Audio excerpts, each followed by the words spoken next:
A fortnight ago, Deputy President William Ruto announced the government's intention to lift its 3-year ban on the importation and consumption of genetically modified foods.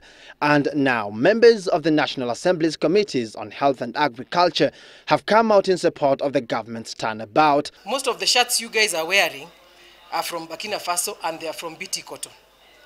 So I do not see why we are still sitting on a ban that can create employment which the Jubilee government has promised our youth. The MPs have also allayed claims that Kenya might lose its share of the European Union market, which is Kenya's most important agriculture exports market, should the ban be lifted. The legislators argued that the EU is already growing and consuming at least 58 GM crops. The world in which we live currently is a world of biotechnology. And unless we embrace biotechnology fully, with obvious safeguards, we shall be left behind in industrialization, we shall be left behind in matters of food security and many other aspects.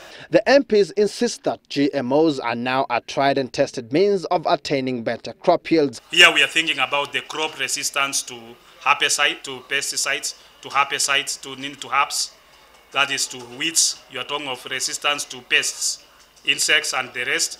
You are talking of also using less water and also increasing production.